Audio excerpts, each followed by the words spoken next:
Qani, bu yerni bo'shatib qo'ying. Nima qilyapsizlar? Men janob Vanni taniyman. Ichkariga kirishimga yo'l bering. Agar o'zingiz ketmasangiz, keyin bizdan xafa bo'lib o'tirmang.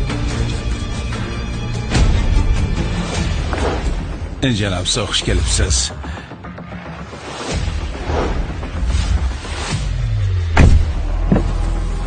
Siz va jamg'armasi asoschisi bo'la turib, kimdir sizni to'yda bunday mazax qilishga qanday haddi sig'di? Men darhol unga ko'rsatib qo'yaman. Shunga nima deysiz? Kerak emas. Faqat bobomning so'nggi vasiyatini bajarish uchun uylandim. Hech kimni majburlashni keragi yo'q. Qolaversa, kimligim sir saqlanishi kerak. Ortiqcha muammo kerak emas. Aytmoqchi, o'shanda Xaychiyonga kirish uchun mablag' tayyorlagandingiz, to'g'rimi? Ishlar qalay ketyapti? Hammasi tayyor. 3 kundan keyin investitsiya anjumani bo'ladi. Va eng yaxshi nomzodlar ro'yxati. Marhamat, tanishib chiqing u bilan. Mana janob. Yunxay guruhi daromadi bir yilda 10 barobar oshdi. Qiziqtirib qo'ydi. Meni shu kompaniyaga ishga joylashtirib, borib ko'raman. Xo'p bo'ladi.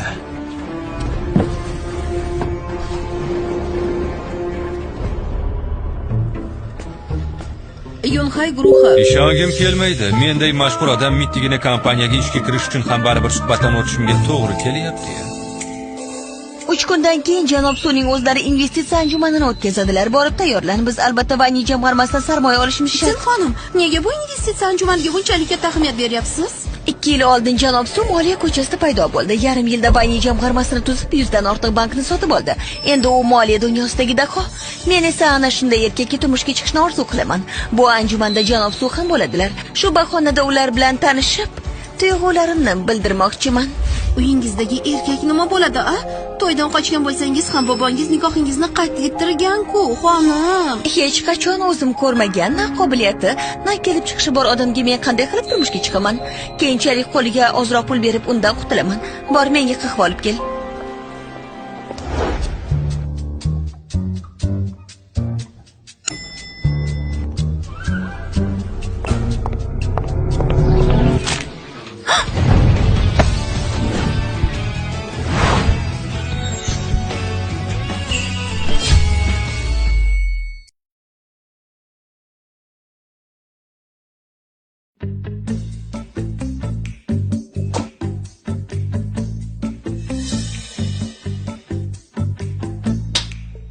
Nima qilyapsiz?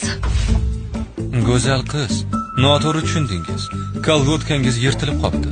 Noqulay ahvolga tushmang dedim. Hali ham qarab turibsizmi?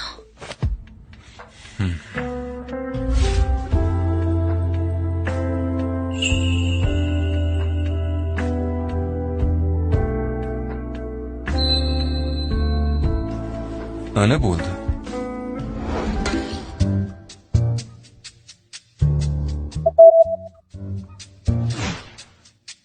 Agar bu haqda og'iz ochgudek bo'lsangiz, ko'radiganingizni ko'rasiz.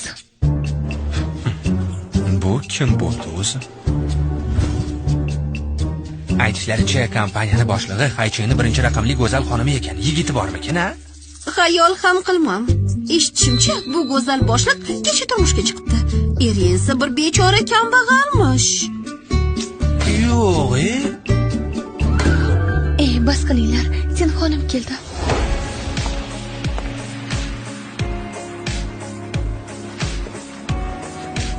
Sen xonim, bu odamlarning rezyumesi. Marhamat. Bu rezyume ancha yaxshi ko'rinadi.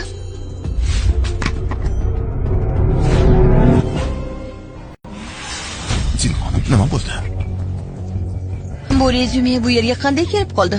O'rta maktabni tugatgan, ish tajribasi ham yo'q. Bu Xo'sh, u odam kim? Ana bumi? Suhbatga kelib uxlashga kim qo'yibdi unga? Darhol uni uyg'otinglar. Shaxsan o'zim uni suhbatdan o'tkazaman.